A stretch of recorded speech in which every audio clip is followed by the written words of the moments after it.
Okay, 9 January. This and that, welcome. Uh, autonomouscollective.net. I'm going to read, I've been getting into a habit of reading Branko Milanovic. He seems to come up with interesting things every couple of weeks, so it's very contemporary, it's very current.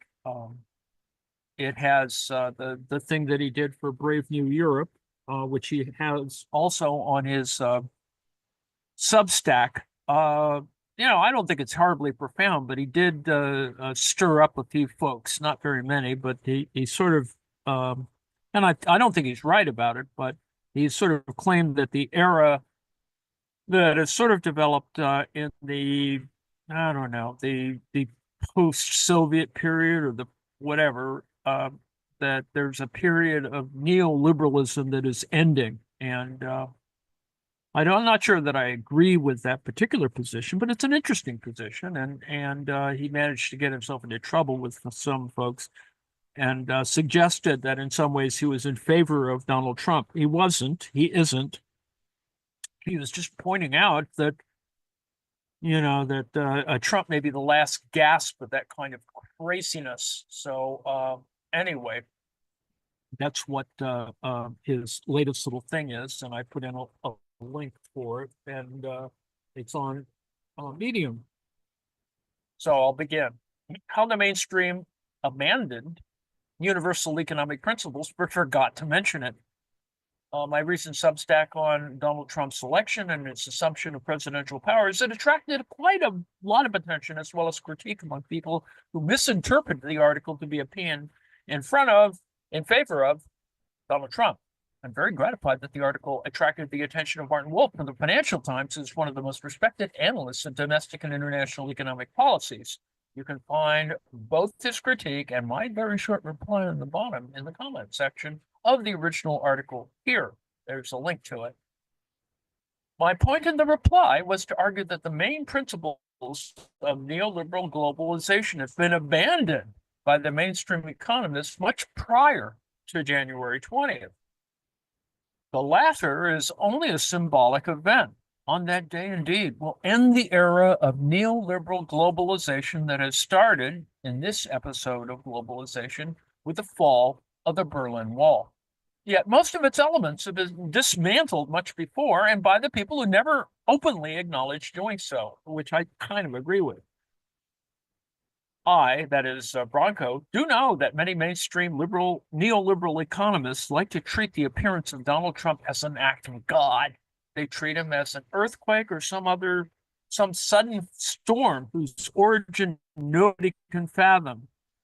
It's been argued, however, and I think that's obvious, that the seeds of his ascent were actually sowed by neoliberal policies, which have gradually lost popular support.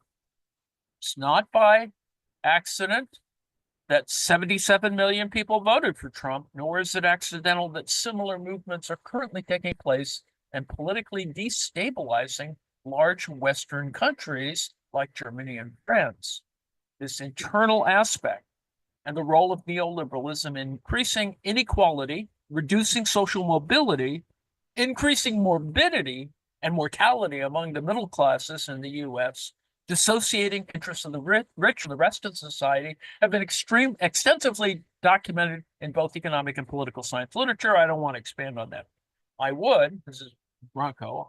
Branko says that, on the contrary, to focus on the abandonment of neoliberal principles in the international arena.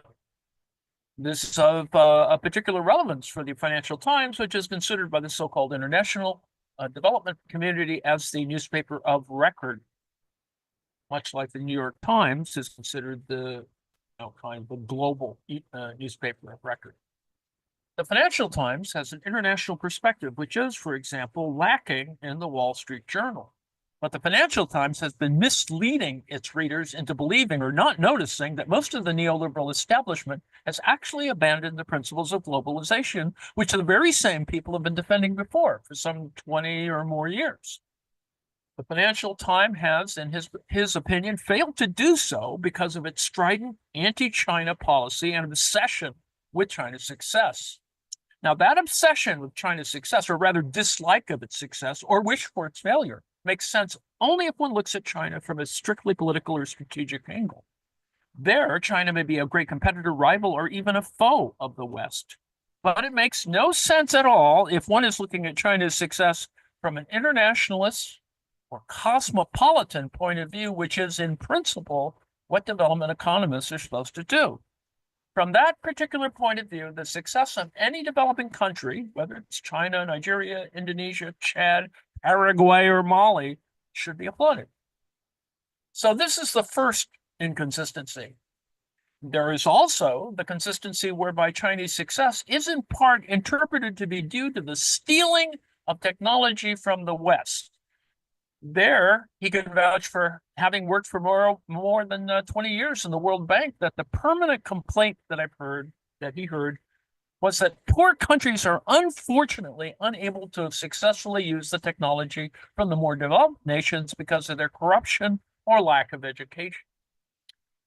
Not that the West was not keen to share it with them. So when a country like China finally showed that indeed it can copy Western technology, use its size as a bargaining chip, and improve upon foreign technology from a cosmopolitan perspective to which the Financial Times is dedicated, that success should have been saluted and welcomed. On the contrary, it was derided and presented as a theft.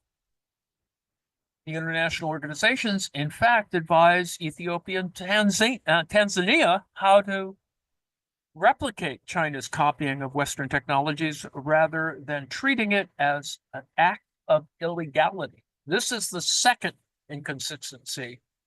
The third, in a way, a multiple inconsistency, is that international aspects of neoliberal globalization have been abandoned by the people who used to defend it. He discusses them one by one. First one, tariffs.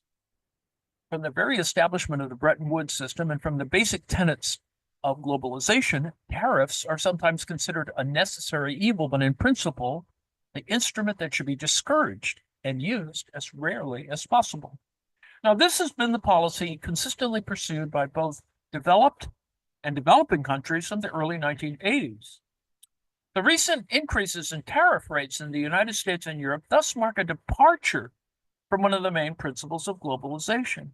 Increased tariffs against Chinese imports started under the first administration of Donald Trump, but very quickly were taken over by Joe Biden and his administration. It moreover expanded the policy of tariff protection against Chinese goods, and even in some cases threatened to ban the imports of some goods like electrical vehicles altogether. Trade blocs. It has been a consistent approach of globalizers to argue against trade blocs. One need not go back to Hayek's Road to Serfdom to find out that trade blocs are generally associated with militaristic or autarkic regimes that try to create zones of economic influence. But most recently, that particular policy has found favor among the neoliberal establishment, including the Financial Times' own editor, Rana Farhar,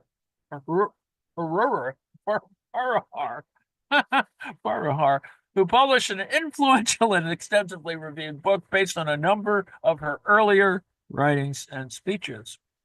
In it, she argues in favor of returning the jobs that were apparently lost to China to the United States, and in favor of so-called friend shoring. And he has a link to, Branko has a link to his views there. Friend shoring, as opposed to offshoring, I guess, is simply a different word for the creation of politically motivated trade blocs. It's a policy which in reality does not dare say its real name, because it's the same policy like the ones followed in the 1930s by the United Kingdom with Commonwealth preferences, Nazi Germany with Grosse Deutschlands, Greater Deutschlands, Central European area, like when they took over Czechoslovakia, the Sudetenland, et cetera, or Japan with its so-called Eastern Co-Prosperity Zone. They're antithetical to any normal idea of what globalization should mean. Industrial policies like tariffs are considered acceptable only in extreme circumstances, never applauded by the proponents of globalization because they lead to unfair subsidization of domestic production and skew the incentives away from what would have been in a competitive world. But that policy, too, has recently found favor with the mainstream neoliberal economists and even with the Financial Times. The discussion is now centered on how such a policy should be pursued, and there is seemingly a general acclaim that Biden has made a big step forward in institutionalizing it by the Anti-Inflation Act. The problem, again, with this policy is that it is incompatible with the idea of globalization and politicization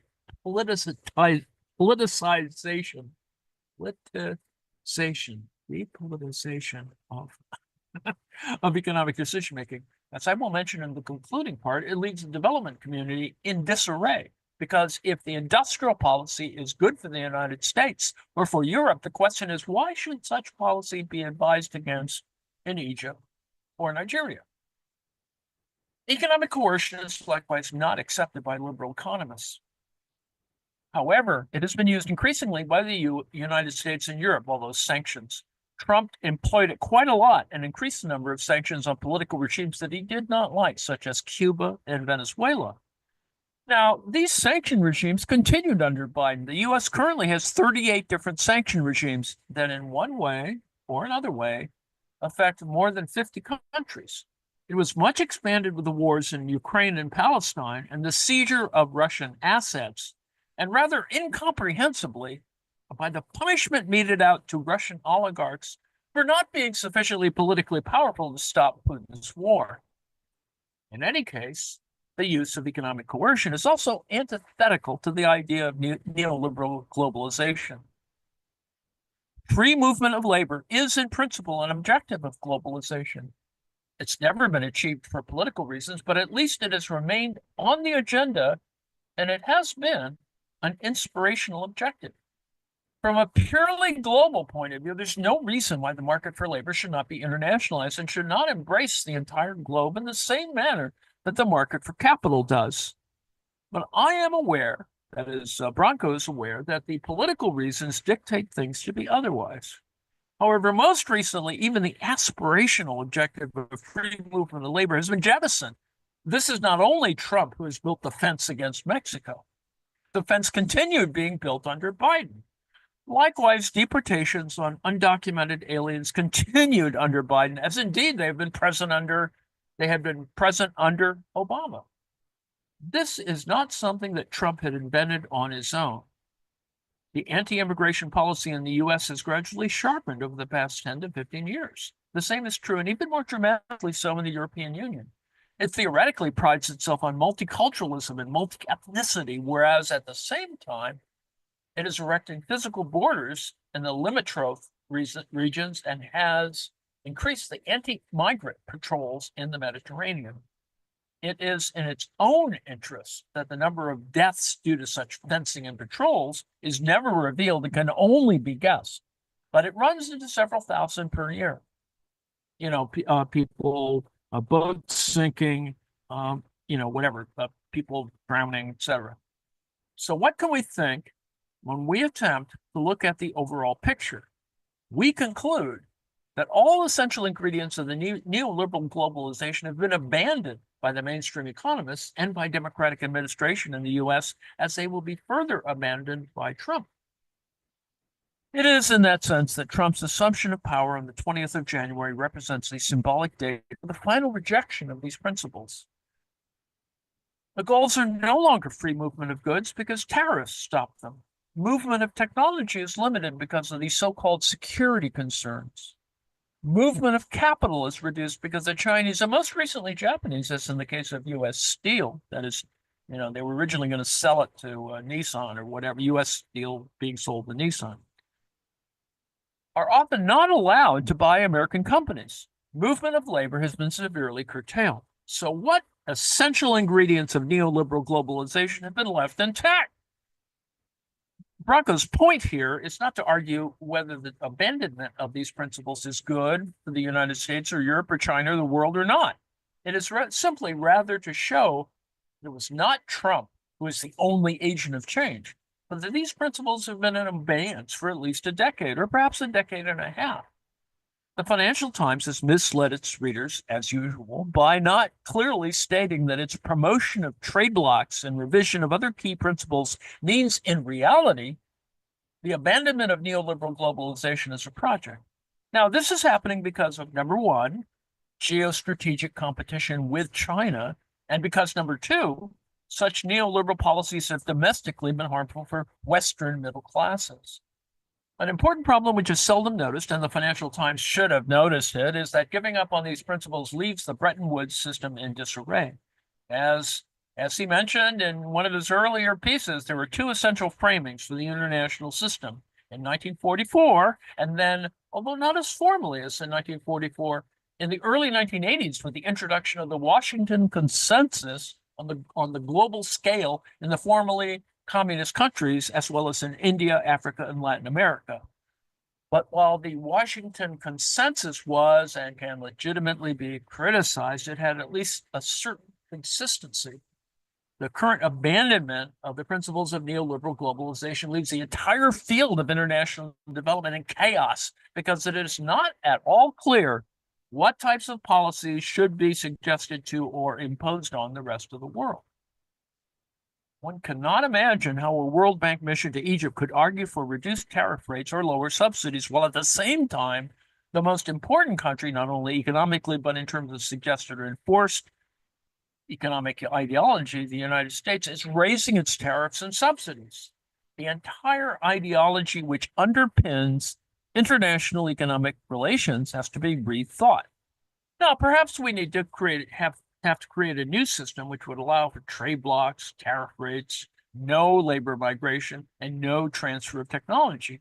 But it has to be codified and explained to the rest of the world.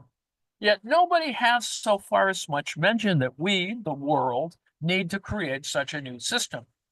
This is why we are currently in the situation where the rules do not exist anymore. This is why we're currently in the situation where they're being treated in an entirely ad hoc manner. A certain set of rules are being used in one country or in one set of countries, and other rules are being used in another set of countries. All of this is justified on the grounds of national interest. This is not an illegitimate position to take, but one has to be clear about what it implies. It implies the return to mercantilist policies where the interests of individual countries are paramount. It also means that the abandonment of any cosmopolitan and international perspective where the rules are at least in principle universal, darn those human rights. We no longer have universal rules, and the main culprit for not having universal rules is not Trump, but the view of the world where domestic political interests and the so-called security concerns are above everything else. This is not a world of globalization, but of parcel regionalism and even nationalism. Now, the point here is that maybe he has no point, and is he really, sort of grieving for the loss of neoliberalism? I don't think he is. I think he says, well, this is sort of the norm, and it is, as one can think cyclically, that it's being kind of driven back. And the Biden administration didn't reinstate a lot of rules that or held on to rules that were put in place by the Trump administration for a variety of reasons. With respect, it in some cases provides a certain amount of income or revenue. It is sad that the Biden administration kept certain tariffs in place, partially to prop up some inflation issues. So there's a lot of other things going on in the background. Now, what I added onto this was a little piece that doesn't contradict this, but is sort of in parallel and sort of raises certain questions about neoliberal ideology. And it sort of reveals also why Joe Stiglitz can be called a heterodox economist, but no Marxist, certainly. And the first actual Marxist to get a Nobel Prize will be a different thing. So let me just start this and see if we get to a certain point. If you can sort of appreciate not only what Branko Milanovic was talking about, but also what Joseph Stiglitz is talking about. After decades of shaping global and national economic policies according to the dictates of neoliberal ideology, public sectors are starved, climate change is accelerating, ideology is on the rise, and democracies are confronting near unprecedented crises. Now, the only way forward is to leave behind the defunct economic nostrums of the past. You see, he's talking similar to what Branko's talking about. From debtor prisons to a more humane approach to debt. In crafting a global framework, it's important to remember that sovereign debt restructurings are more complicated than private restructurings for two reasons. The first reason is that they generally involve a host of informal claimants, that is, pensioners, children, the sick, people with disabilities, the public at large, all of whom have a legitimate right to the resources of the country. Now, just because the social contract isn't written down doesn't mean that a country's residents have no legitimate or recognizable claims. If anything, many of their claims should be given priority, a principle that is already recognized in Chapter 9, the provision for indebted municipalities in the U.S. Bankruptcy Code. Second, sovereign debt restructuring can have major implications for the global economy. Mismanagement is a negative-sum game. As the old adage goes, you can't squeeze water from a stone. If a country doesn't have the dollars to repay a dollar-denominated loan, something will have to give. Just as debtors' prisons really didn't help creditors recover funds from individuals in the 19th century, austerity programs do not help countries repay their debts today. Both approaches are inhumane and counterproductive. Simple arithmetic tells us that there are only three ways to restructure sovereign debt: postpone the payments, reduce the interest rates, and shrink the principal. That is, force creditors to, as they say, take a haircut. Some ways are better than others, both for the creditor and the debtor. Lowering interest rates reduces the probability of default, which in turn justifies the lower rate. Multiple equilibria are possible, especially given the costs of bankruptcy. There could be equilibrium with low interest rates and another with high interest rates. Too often, financial markets gravitate towards the inefficient high interest rate equilibrium. Now, this brings us back to the central theme of solidarity. It takes only a little bit of compassion and economic rationality to see that the low interest rate equilibrium is preferable. Forcing a country in crisis to accept a 9% interest rate when the rest of the world is awash in liquidity and when some countries have negative interest rates should be called out for what it is: usury. Yet under New York law, that is the interest rate applied to debt in default, prejudgment. A 9% rate is also being applied to Argentina's debt by the Paris Club of Sovereign Creditors, a group whose supposed raison d'etre is to safeguard global financial stability. Now, obviously, developing a new framework for sovereign debt restructuring will take time, but in the intermediate term, we have an opportunity in Argentina to show that there's a better way forward. It is time to abandon an approach that has failed repeatedly and to embrace one based on global solidarity and economic common sense. Solidarity and reforming capitalism. The same goes for the other crises I've mentioned. Stiglitz. Rising inequality reflects political choices, not some natural process or iron law of economics. In the coming years, we will have a choice whether to close our national divisions or let them continue to widen. We can choose to restore social capital and public trust, or we can allow it to erode further. Perhaps the moment of mounting crises will shake our leaders from their complacency. We have the opportunity to construct an alternative economic system, an alternative form of globalization, an alternative form of capitalism. Those who believe that a more equitable and sustainable world is possible are correct. Getting there won't be easy, but we have no choice. We are on, currently, an unsustainable path. Unless we shift to a better one, the crises to which the current system has given rise will only grow worse. Now, it could be doom, et cetera, but I think it's important, both in the case of Branko and Joseph here, that things are in disarray, and it would be nice if some people had some bold idea about programs. Now, if you think that Trump is going to do that, no, he's not going to do that. What he's trying to do is give the rich tax breaks, make them more sort of thankful that obligated to him, such that he will make more money.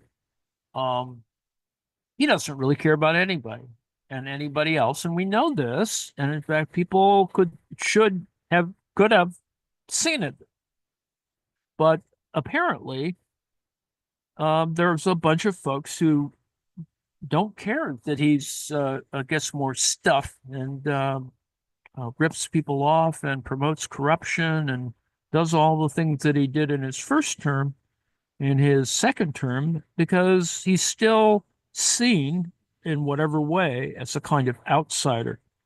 He's not so much an outsider, he's just the ultimate insider. That is, someone who can kind of manipulate dissonance so that, you know, he can rob you, he can pay Peter from Paul, blah, blah, blah. Um, I added two videos about the neoliberal world order and disaster capitalism. So, to slap you in the face a little bit, because yes, these two comments here kind of this more doom scrolling, but it's true. We're in a kind of bad shape, and it'd be nice to have leadership, but certainly you're not going to get it with Trump. It's not about his brand of leadership is just let me rip some more stuff off, and he's just he's just so bald-faced about it, so to speak, and that's kind of where we are, considering that Elon Musk is trying to um, kick a Starmer out of the prime minister position in England and in the UK, that is, and wants to have whatever that reactionary party is called now. I think it's called Reform. Um, displace labor as being the dominant party, so that Elon will king make in that sense, having also made, as it were, Trump, uh, or serving as his co-president or whatever. So we have those kinds of things happening at the current moment. Now, let me see if there's any comments or brickbats or um, you know, other thingamabobs. Um, Apparently, the 5,000 Fingers of Dr. T is coming up, a 1953 American musical fantasy film about a boy who dreams himself into a fantasy world ruled by a diabolical piano teacher enslaving children to practice piano forever. And Yes, not this is not to be confused with the what is it? There's a Richard Gere film about Dr. T, which is more about um, vaginas ultimately, or uteruses, whatever. no, this is Dr. Theodore Geisel, aka Dr. Seuss's one foray into major Hollywood motion pictures. And the design of the film reflects his world, the wonderful world of Dr. Seuss. The movie is a complete mess, but it's a kind of wonderful mess. It, I'm going to show a little short documentary thing before it, just to sort of talks about how it cool. came to be. Looking forward to this, and that's at 7 p.m. 7 o'clock, Eastern which Time. which an hour plus away, and that's what's coming up next. So I think I've gotten to the end of my yammering, and if there aren't any brickbats or interventions or denunciations, I'll stop share and A go minor intervention. minor Got, intervention. Carry on. I have a minor intervention. Okay. Uh, um, Musk might be going a bit lukewarm with the reform thing. because he's fallen out with Nigel Farage. Yes, that's true. Yes, because Musk thought it would be a good idea to try and get Tommy Robinson freed from jail. Tommy Robinson, a far-right activist Yes, and Islamophobe and friend of IDF. yes. He wants them freed from jail, even though he actually admitted guilt, which is why he's in jail. So, he's painting him out to be some sort of political hero, and he's not. He's a dick. And Nigel had to draw the line and say, no, we don't want him in the party. Because even he's too bad for that lot. So apparently Elon's not happy with reform. But it's all right. He's annoying Britain another way. He's harking back to the halcyon days of the IRA. I'm wondering why they're so soft now. God. And yet there's at least a peripheral conversation about, sort of uniting, Northern Ireland and Ireland. Or I shall quote you what he said. He was, of course, responding to one of the biggest morons on social media, yet a very popular moron, Mr. Ian Miles Chong. oh God. Who tweeted, Ireland got big mad with English for coming in some decades ago, but now their government invites Africans by the tens of thousands to fill up all the small towns and replace the locals. How does that make sense? Well, A, it doesn't make sense because it hasn't happened. He's insane. But Elon Musk, clearly thinking it does make sense, has responded with, yeah, I was thinking the same thing. The Irish Republican Army was so hardcore, but now they're as scary as a plush toy.